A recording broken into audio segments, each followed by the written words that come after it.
क्यों आते हैं चक्रवाती तूफान और इन चक्रवाती तूफानों के नाम कैसे और किस प्रक्रिया के अनुसार रखे जाते हैं। नमस्कार दोस्तों, नॉक नॉक चैनल में आप सभी का स्वागत है। आप हमारे इस चैनल को तुरंत सब्सक्राइब कर लीजिए और बेल आइकॉन दबाना बिल्कुल मत भूलिएगा, क्योंकि जैसे हम कोई नई वीडियोज अपलोड करेंगे उसका नोटिफिकेशन तुरंत आप तक पहुंच जाएगा। तो चलिए शुरू करते हैं कि भारत और दुनिया के तटीय इलाके हमेशा चक्रवाती तूफानों से जूझते रहते हैं।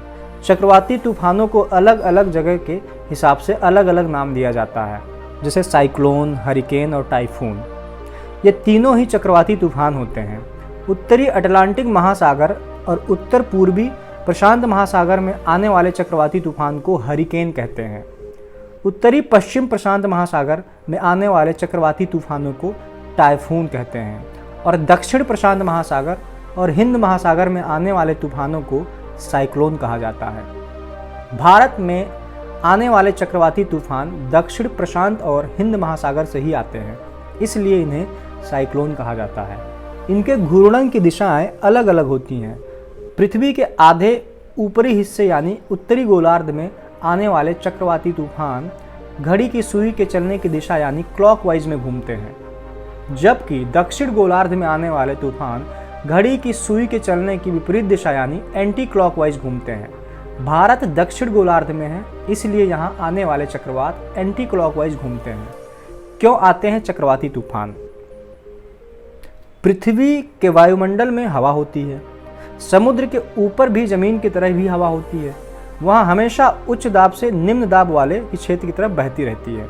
जो हवा होती है हमेशा ही उच्च दाब से निम्न दाब वाले क्षेत्र की तरफ बहती रहती है, जिससे जब हवा गर्म हो जाती है तो हल्की हो जाती है और ऊपर उठने लगती है।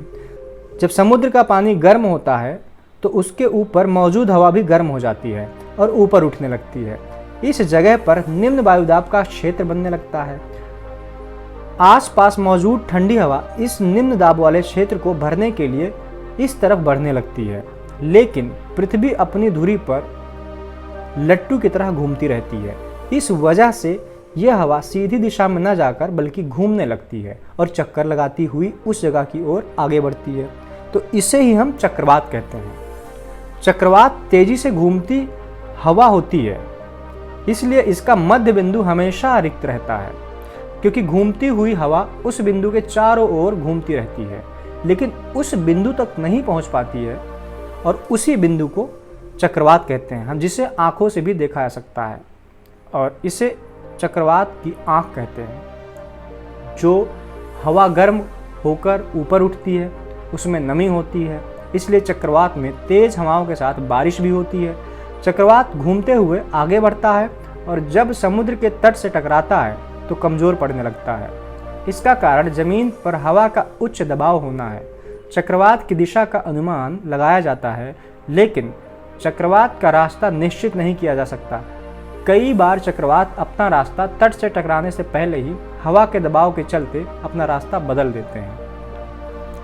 तो दोस्तों, हमारी ये जानकारी कैसे लगी आपको, और इस वीडियो को लाइक करिए और इस पर कमेंट करके ज़रूर बताएं और इस वीडियो को शेयर ज़रूर करें, जिससे लोगों को ज़्यादा से ज़्यादा जानकारी मिल सके। धन्यवाद।